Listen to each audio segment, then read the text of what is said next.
क्या नाम है? मेरा नाम संतपाल सिंह है सर। सर, ये बताएं, आपके द्वारा अपनी पत्नी के खिलाफ एक मुकदमा दर्ज कराया गया। जी क्या पूरा बताना है?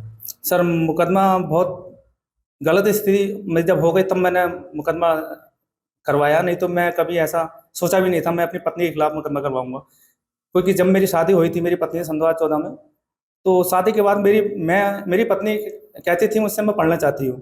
तो मैंने उसे पढ़ाने चाहता था और मैंने उसका एडमिशन करवा दिया मेडिकल कॉलेज में। तो एडमिशन करवा कर सर मैंने दिनों रात मेहनत की, होटल में भी काम किया, फर्म में भी काम किया, मैंने जहाँ जैसे मिला मैंने मजदूरी भी की। और जैसे तैसे करके मैंने उसको पढ़ाई कंटिन्यू कराता रहा, मैं बाहर रहता गया, वो पढ़ाई करती गई। दो दो ढाई साल में उसका कोर्स पूरा हो गया सर। उसके बाद वो कुछ समय के बाद एएनएम की भर्ती लिखी संविदा पे, वहाँ पे चली गई।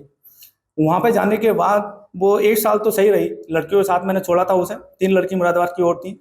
जैसे सन 2022 आया, 21 में पूरा सही रही, 20 में सही रही, 22 में जैसे आया तो वो मेरी वाइफ एक सुनील चौहान के जो सुनील चौहान लड़का है वो मेरे घर का ठीक सामने ही है, उसके संपर्क में आ गई। और वो फिर उसके संपर्क में आकर उन्होंने रूम भी शिफ्ट कर लिया और दोनों एक दूसरे को पति पत्नी के रूप में वो किराए के मकान में रहने लगे। और वो रहने लगे। मैंने पत्नी से बोला कि तू रूम शिफ्ट मत कर, मेरा विवाद भी हुआ, विरोध भी किया, ससुराल में भी विवाद हुआ, मेरा ससुराल वालों ने भी नहीं माना। लेकिन वो अकेले रूम में रहने लगी, सुनील चौहान वहां पे जाने लगा। और मैं जाता था, मैं एक बार कॉल किया कि मैं आ रहा हूँ जितनी रूम शिफ्ट करा, तो उसने कह दी तुम आ नहीं सकते, आज आओगे तो बात खराब हो जाएगी। क्योंकि उस समय वो सुनील चौहान रूम शिफ्ट करवा रहा था, ऐसा लगा मुझे, जैसे मेरी पत्नी ने मुझे स्टेटमेंट दिया। तो वो करता रिया, फिर ये मैं विवाद करता रिया, अपनी पत्नी से विवाद करता रिया, लड़ाई होती रही मेरी। और मैं अपने ससुराल वालों को कंटिन्यू, मैं 1.5 साल 1 साल में कंटिन्यू विरोध करता रिया, जिसमें कि कोई भी मेरे ससुराल वालों ने नहीं माना। जब मैं घर पे उसे बुलाया नौकरी छोड़ कर, वो घर पे आ गई। घर पे भी यही रहा मेरे, जैसे मैं ड्यूटी जाता हूँ, लेट आता था होटल से, वो मेरे घर में रहता था पूरी पूरी रात। सुबह मैं जिम जाता था, आके देखता था वो सुबह ही मेरे घर के मोड़े आके बैठा रहता था, 6 बजे के टाइम, 5 बजे टाइम आ रहा हूँ तो मेरे मोड़े आके बैठा है वो।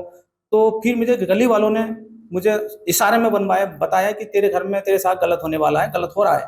तो मैंने कैमरे लगवा दिए सर, ताकि मैं ऑनलाइन देख पाऊं कि मेरे घर में आ जा कौन रहा है। जैसे मैंने कैमरा लगाया, दूसरे दिन कुछ सुनील चौहान का मेरे पास फोन आता है, कहता है एसपी जी मैं आपसे कुछ बात करने चाह रहा हूँ। सुनील चौहान बात कर रहा हूँ नए नंबर से, क्योंकि पुराना नंबर मैं नहीं उठाता था उसका। तो बोला आ जा बात कर ले। उसमें अपनी फैक्ट्री में ले गया मुझे, और मेरी पत्नी की नकलों में जो होटल में स्टे किया, लैपटॉप से इनने वीडियो बनाई, बाथरूम में नहाते हुए आ रही है, फोटो खींचे, सारे फोटो दिखाए, सारी मेरी पत्नी कह रही आई लव यू, मैं आपके बगैर जी नहीं सकती, मैं टाइम पास कर रही हूँ अपने पति के साथ, आपको भी पता है। तो ये सब उनने बताया मुझे, फोटो दिखाई, मैंने उसके हाथ से मोबाइल छीनने की कोशिश की और कहा कि ये मुझे दे दे, उनने नहीं दिया मुझे। फिर मैंने घर में आके अपनी पत्नी से पूछा, तो मेरी पत्नी मेरे को और धक्का मुक्की करने लगी। ससुराल वालों को बुलाया, उसका भाई टीटू आया, टीटू ने लाता घूंसे मारी मेरी पत्नी में। जब उनने भी देखा आगे, सुनी ने दिखाया, उनने फोटो नहीं दिखाई उसे, सिर्फ चैट दिखाई अपने टीटू को, मेरे साले को, जो उसका प्रेमी है। फोटो मुझे दिखाई थी, वीडियो मुझे दिखाई थी उनने। तो उसके बाद वो मैंने निकाल दी, घर से चली गई। उसके बाद ससुराल में चली गई। 2-3 दिन के बाद फोन आया, लड़की रो रही मेरी। मैंने सोचा चलो ये सीन अगर मेरी बेटी के साथ होता तब भी मैं माफ करता। मैंने एक बार उसको माफ कर दिया और मैं उसे घर ले आया। फिर भी वो ना मानी। फिर उसने एक रेप केस का मुकदमा लगवाया मुझे गुमराह करने के लिए, सुनील चौहान के ऊपर। तो वो रेप केस का उन्होंने धारा लगवा कर उसको जेल भिजवा दिया। 1 महीने में जेल से छुट आया। 2 महीने मेरी पत्नी ऐसे मुझे शीशे में उतार लिया कि मैं सिर्फ तेरी हूँ। जैसे 2-3 महीने उसका आना जाना बंद हो गया था, जैसे वो आना जाना शुरू कर दिया अपनी फैक्ट्री में उन्होंने 3 महीने के अंदर अंदर, फिर वो उस महीने के अंदर सिर्फ वही सीन आगे मेरी वाइफ छत पर खड़ी हो जाती है, वो फैक्ट्री में खड़ा हो जाता है, नीचे कैमरे लगे हुए हैं तो नीचे हो नहीं सकता, कब दरवाजा खोल लेती है बैठक का, बैठक से इशारे हो जाते हैं, मतलब बाहर इनका मतलब होता रहा कंटिन्यू। मैं इसका विरोध करता रहा। अब मसला ये है कि सर मैं 21 तारीख में आया, यही विरोध करता करता मैं इससे होली से बात नहीं कर रहा हूँ कि भाई तो मकान बेच दे। मकान की 30 लाख की वैल्यू लग गई थी, लेकिन इनने मकान पहले हाँ बोल दिया, फिर इसने सुनील चौहान ने मना कर दिया मकान नहीं बेचेगी, तो इनने मना कर दी मुझसे कि मकान मैंने अपनी पत्नी नाम भी करवा लिया, आधा आधा मैंने कभी सोचा नहीं था मेरी पत्नी इस मोड़ पे ले आएगी मुझे। मैं तो सारा संपत्ति उसके नाम में चल, दोनों का नाम मैं तो उसके नाम कर रहा था, लेकिन मैंने कभी सोचा ना था मेरी पत्नी ऐसा करेगी।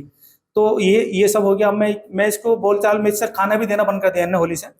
इसके भाई आते रहे मेरे का खाना खाते रहे, मेरे को दुश्मनी तरह देखते रहे। 21 तारीख में मैं अपने बच्चे के साथ खेल रहा था, इसका भाई एक लड़का और था और खाना खा रहे थे, मैं सोफे पे बैठा। मुझे बुरा लगा कि मैं अपने घर में खाना नहीं मिल लिया और मेरे इसके इसके भाई के सब यहाँ खा खा के जा रहे हैं। मैं लोंडो खिलाता रहा, खाना खाओ के जैसे ये निकले तुरंत मैंने ये बोला, बस सिर्फ ये बोला था, अपनी बिटिया से कि बेटे गिलास दे दो, डैडी को पानी तो पूछ ले रहो, तुम तो पूछ ले रहो, मैं ड्यूटी से आया हूँ। तो इतने में मेरी पत्नी खाना खा के बता तू क्या कह रहा है, लड़ने लगी, धक्का मुक्की में बाहर भागने की कोशिश कर रहा। इसने फोन किया अपने भाई को जो बदमाश टाइप का है, जो लोंडे लेकर घूमता है, विकेश उर्फ टेटू, बदमाश टाइप का, नए गांव का है वो, माना बदमाश है।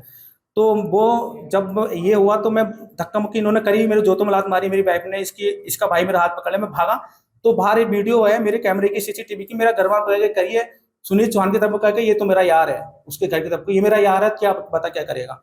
उसका भाई फिर विदिन 5 मिनट में आ गया, आजू बाजू मेरे घर के था, उनने लाते घोंसे से मारा, मेरे गला यहाँ पर निशान था, फोटो में, आज 21 तारीख में था, अभी दिन ज्यादा हो गए। मैंने फिर FIR कराई, FIR में टीटू गौरव पम्मी के नाम FIR करवाई है, और ये लोग कंटिन्यू मुझे अपनी लाइफ से हटाने चाह रहे हैं। अब आपको क्या लगता है कि ये जो आप अवैध संबंध वाली बात कर रहे हैं, जी, क्या पत्नी क्या करना चाह रही है? अरे सर, मैं अगर यहाँ जहाँ आप आए हैं, आपको आने में कितनी परेशानी हुई है, मैं ऐसे मकान में रह रहा हूँ, छुप छुप कर रह रहा हूँ, अगर मैं कंटिन्यू घर जाता ना तो सर मेरी हत्या हो जाती। ड्रम वाली देखो कितनी हत्या हुई, 9 बच्चों की माँ उसे मार के चले गई।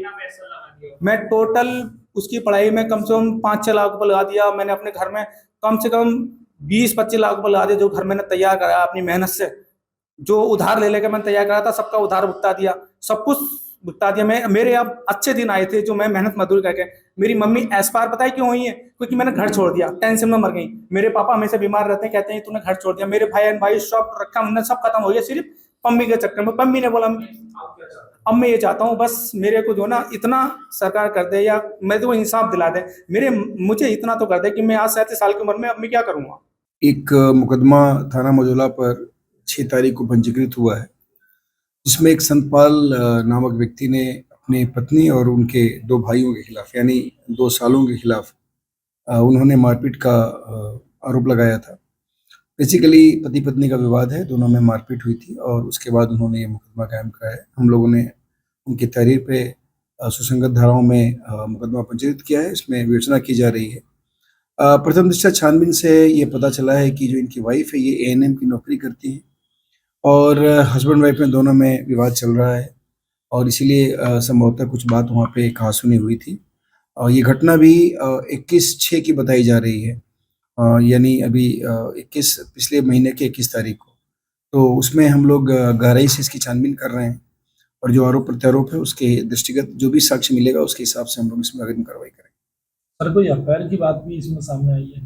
देखिए, इसमें उनका कहना है कि एक कोई सुनील चौहान नामक व्यक्ति है, उसके साथ अवैध संबंधों की बात बताई गई है वादी के द्वारा, उनकी पत्नी के अवैध संबंध थे। उसके बारे में भी जानकारी प्राप्त की गई तो पता चला कि एक मुकदमा उस व्यक्ति के खिलाफ पहले कायम हुआ था, उसमें चार्जशीटेड हुआ है वो।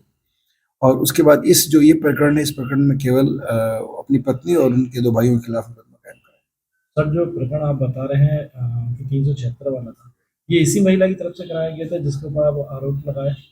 देखिए, वो पुराना मुकदमा है, उसके बारे में तहकीकात की जाएगी, जानबूझ की जाएगी, लेकिन उसमें चार्जशीट हुआ था जिसको नामजद किया।